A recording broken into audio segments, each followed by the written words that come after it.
Hi hello good morning, कसे आहात? मजेत ना? मजेतच असायला हवं. मी राणी आपल्या एका नवीन व्हिडिओमध्ये तुमच्या सर्वांचं मनापासून खूप खूप स्वागत करते. तर मग आज होता संडे, म्हटलं आज व्हिडिओ बनवायलाच पाहिजे कारण आज मी काहीतरी स्पेशल बनवणार होते आणि ते मी तुमच्यासोबत शेअर करणार आहे. तर तुम्ही पण त्या पद्धतीने ट्राय करा आणि कसं बनतंय मला नक्की कमेंटमध्ये सांगा. तर ते बनवण्याआधी इकडे सकाळी उठलो आणि संडे म्हटलं की थोडंसं लेटच उठतो, तर आम्ही पण थोडंसं निवांतच उठलो आणि उठलं की चहा तर लागतोच. तर मग पटापटा उठलं की चहा बनवायला आले पहिल्यांदा किचनमध्ये आणि साखर वगैरे संपलं होतं डब्यात आणि ते पण काढून वगैरे घेतलं आणि मग मस्त असं चहा ठेवला आणि साईड बाय साईड दूध पण गरम करून घेतलं कारण फ्रीज वगैरे काय नसल्यामुळे ना सारखं दूध गरम करत राहावं लागतं. दिवसातून 3 वेळा तरी मला गरम करावं लागतं दूध. तर तुम्ही किती वेळा करता मला कमेंटमध्ये सांगा. आणि इकडे ना माझ्याकडे जास्त सामान वगैरे काय नाही आहे, कपाट वगैरे पण नाही आहे, त्याच्यामुळे म्हणजे जे कपडे वगैरे असतात ना ते असे बॅगेतच ठेवलेले असतात आणि रात्री काल जे कपडे धुतले होते ते थोडेसे ओले वाटत होते म्हणून ते दोरीवर असं टाकून ठेवले होते. आणि सकाळी उठलं की रोजचं तेच काम असतं की कपडे वगैरे काढा, परत पिशवी ठेवा, बॅगेत ठेवा, घडी करा. तर मग ते सर्व झालं. चहा वगैरे पिलो आणि मग चहा वगैरे पिल्यानंतर चिनूचं तर बघतच होता, तो खेळत होता आणि मग पटकन त्याचं खाऊ बनवायला घेतला. जसं की मी चिनूसाठी सकाळी ना नाचणीचंच खीर बनवते, मग तेच बनवायला घेतले होते. ह्याची रेसिपी मी शॉर्टमध्ये शेअर केलेलीच आहे, तर परत एकदा तुम्हाला शेअर करते ह्याच्यामध्ये. तर स्टार्टिंगला ना थोडंसं तूप टाकून घ्यायचं, मग त्याच्यामध्ये नाचणीचं तुम्हाला जेवढं पाहिजे तेवढं नाचणी सत्व टाकून घ्यायचं आणि त्याला छानपैकी तुपात थोडंसं भाजून घ्यायचं आणि मग नंतर थोडंसं पाणी, दूध आणि ड्रायफ्रूट पावडर आणि गूळ वगैरे सर्व टाकून त्याला छान असं शिजवून घ्यायचं. आणि जर नाचणी सत्वाचं म्हणजे तुम्हाला बनवायचं वगैरे असेल ना तर त्याचं पण मी शॉर्टमध्ये अपलोड केलं आहे, तर ते तुम्ही नक्की चेक करा.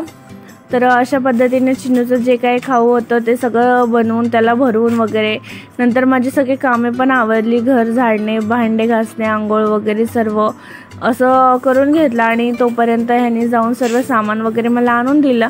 आणि इकडे चिनूला नंतर हे झोपत होते, मग मी इकडे बनवायला घेतले. आणि ना हे आमच्या तिघांसाठी बनवायचं होतं, म्हणजे हे एक मित्राला बोलवणार होते जेवायला, मग आम्ही दोघं आणि तिघांसाठी. आणि म्हटलं रात्री पण थोडंसं होऊन जाईल असंच बनवू, म्हणून मग मी 5 कप तांदूळ घेतला आणि त्याला छान असं स्वच्छ धुवून घेतलं 2-3 वेळा, जेणेकरून त्याच्यातलं जे काय घाण वगैरे स्टार्च वगैरे असेल ते सगळं निघून जाईल. मग ते स्वच्छ धुवून घेऊन ते थोडं वेळ ठेवलं साईडला आणि मग नंतर त्याचं फोडणी वगैरे द्यायला घेतलं.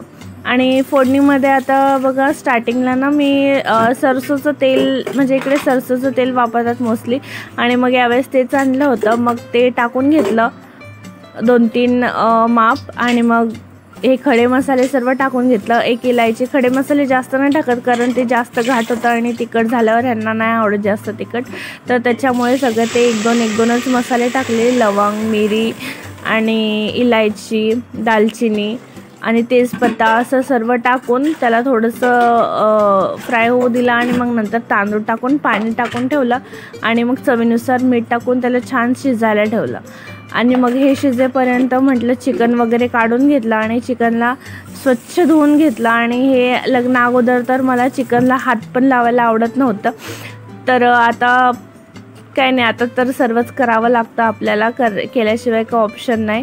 तर मग स्वच्छ असं चिकन धुवून घेतलं आणि त्याच्यामध्ये जेवढं आपल्याला भाजीसाठी म्हणजे नंतर टाकलं नाही तरी चालेल, म्हणून मग पूर्ण जेवढं लागतं तेवढं मी ह्याच्यात आता सर्व चटणी, मीठ, हळद आणि थोडंसं सब्जी मसाला पण टाकले. आणि मग हे जे चिकन मसाला होता ते पूर्ण अर्ध्याच्या वरती पॅकेट टाकले कारण नंतर मी टाकणार नव्हते, म्हणून नंतर जेवढं दही लागतं तेवढं दही टाकून घेतलं. आणि थोडं गडबडीत असं करायला गेलं ना असं काहीतरी होतं, थोडंसं दही सांडलं, पण ठीक आहे असू दे. मग त्याला सर्व छान असं मिक्स करून ना मग झाकून ठेवून दिलं. तो जोपर्यंत आपण कांदा वगैरे सर्व फ्राय वगैरे करून घेत नाही तोपर्यंत ते छान मॅरिनेट वगैरे होऊन जाईल. मग नंतर इकडे ह्यांनी थोडंसं मला कांदा कापून ठेवला होता आणि हे करता करता आमचे छोटेसे असे भांडण झाले. ते काय होतच असतं सारखं, महिन्याचे 365 वर्षाचे 365 दिवस असतात, पण त्यातले मोस्टली 300 दिवस तर आमचे भांडण्यामध्येच जात असेल. तर असं आहे. मग नंतर इकडे सर्व कांदा वगैरे टोमॅटो वगैरे सर्व कापून घेतला आणि कांदा टोमॅटो मी जास्तच वापरते, कारण मग ग्रेव्ही ना थोडंसं असं जास्त ग्रेव्ही असले की मला छान वाटतं, नाहीतर ते सुकं सुकं छान नाही वाटत. मग इथे 7-8 कांदे घेतले होते, ते छान कापून घेतले उभे आणि मग टोमॅटो 4 घेतले होते, ते पण छान कापून घेतले आणि इकडे तळायला ठेवला. आणि कांदे तळायचं काम म्हणजे खूपच कंटाळवाणं, खूपच लेंदी प्रोसेस आहे, खूप वेळ लागतं. आणि इकडे माझं भात पण होतच आलं होतं, तुम्ही बघू शकता. आणि मग इकडे भाताचं बघत होते मी साईड बाय साईड, थोडंसं शिजायचं होतं, मग ते शिजायला ठेवलं होतं. आणि मग इथे कांदा वगैरे परतोच तोपर्यंत इकडे सगळं टोमॅटो कापून घेतलेलेच होते आणि कोथिंबीर कापून घेतले, अद्रक लसूणचं पेस्ट पण वाटून ठेवलं सर्व. आणि इकडे तुम्ही भात बघू शकता, भात शिजलेलं होतं, त्याच्यामुळं ते पूर्ण म्हणजे पाणी असं परातीत वगैरे ह्याच्यामधून येळायला वेळ लागतं, म्हणून ते पूर्ण असं आपण भात जसं येळतो ना तसं येळून घेतलं आणि त्याच्यातलं पूर्ण एक्स्ट्रा पाणी असं काढून घेतलं आणि प्लेट ठेवून तसंच झाकून ठेवलं होतं थोडं वेळ, जेणेकरून ते वाफेवर थोडंसं होईल म्हणून. मग ते तसंच ठेवलं आणि इकडे कांदा पण छान असं फ्राय करून घेतलं एकदम गोल्डन ब्राऊनमध्ये, कारण असं झाल्यावरच छान टेस्ट लागतं कांदा.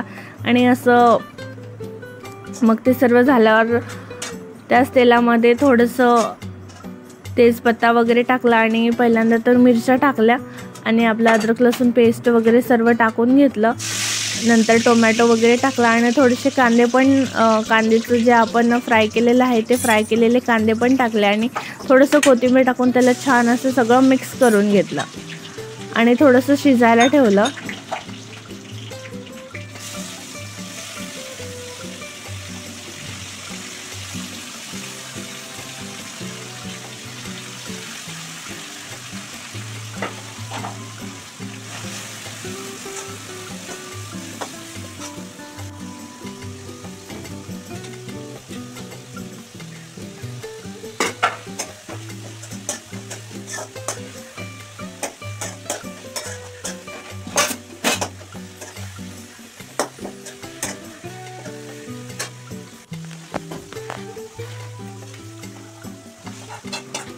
नंतर इथे सर्व आपलं मसाला छान शिजलं होतं, एकदम असं मऊ पडलं होतं आणि त्याच्या मसाल्यामध्ये ना थोडंसं मीठ वगैरे चटणी वगैरे जे काय टाकायचं आपल्या चवीनुसार परत टाकून घ्यायचं. थोडंसं टाकले होते मी, कारण मी अगोदरच पूर्ण म्हणजे जेवढं लागेल तेवढं टाकले होते, म्हणून नंतर थोडंसं मीठ आणि थोडंसं चटणी टाकून ठेवले कारण ते लवकर शिजते म्हणून. आणि मग नंतर सर्व चिकन वगैरे त्याच्यात मिक्स करून ना छान शिजायला ठेवलं. थोडंसं पाणी टाकलं, एकदम जास्त नाही, ते जे की कढई धुवूनच टाकलं ते पाणी आणि मग छान शिजायला ठेवलं. आणि ते शिजेपर्यंत इकडे फूड कलर पण छान मिक्स करून ठेवलं होतं, नंतर त्याच्यामध्ये टाकता येईल म्हणून. माझ्याकडे ग्रीन कलर होतं म्हणून मी ते एकच मिक्स करून ठेवलं, आता रेड वगैरे काय नव्हतं, म्हटलं परत आणत बसल्यावर ते काही तसंच राहून जातं, जास्त यूज पण नाही होत, म्हणून जे होतं तेच वापरलं. आणि इकडे चिकन छानपैकी शिजल्यानंतर ना छान शिजू द्यायचं, कारण नंतर तर परत ते काही शिजत नाही काही नाही, म्हणून एकदम छान असं शिजवून घेतला.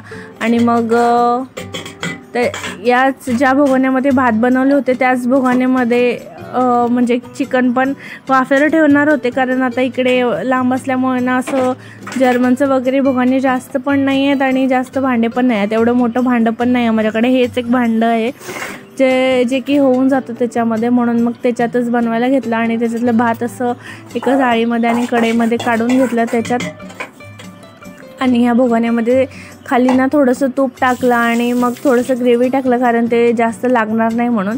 नंतर असं तुम्ही बघितल्याप्रमाणे लेअरिंग करून घेतलं, पहिल्यांदा भात, त्याच्यावर चिकन, मग नंतर कांदा, कोथिंबीर आणि त्याच्यावरून फूड कलर, असं 3 लेअरिंग करून घेतले.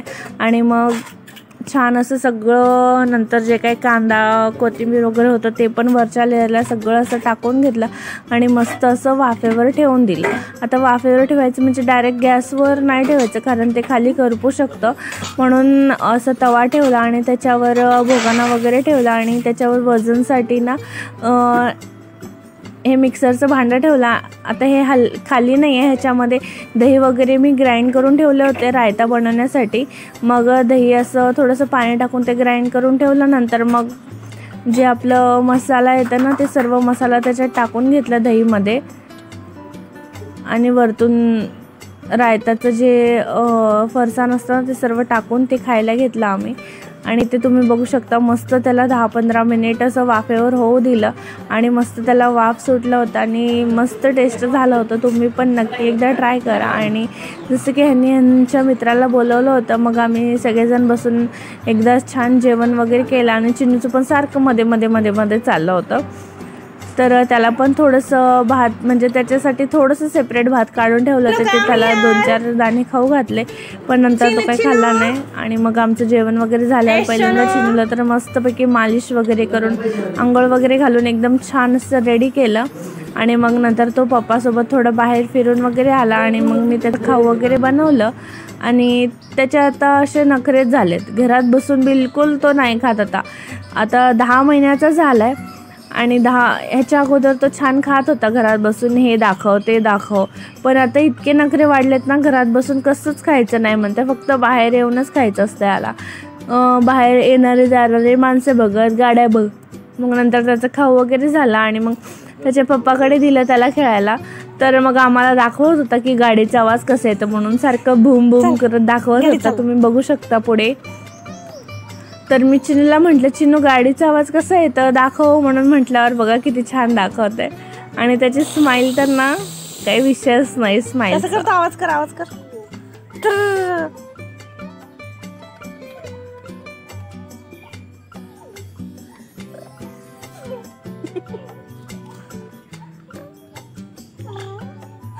असं करतात आवाज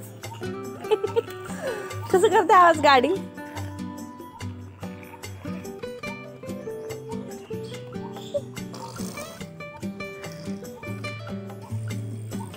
चला तर मग व्हिडिओ आता इथेच एंड करते। तर व्हिडिओ कसं वाटलं, रेसिपी कशी वाटली ते नक्की मला कमेंटमध्ये सांगा आणि तुमचं खूप खूप प्रेम द्या आपल्या चॅनलला आणि चिन्नूला पण असं करतात आवाज। तर व्हिडिओ आता मी इथेच एंड करते। व्हिडिओ आवडल्यास लाईक शेअर सबस्क्राईब नक्की करा।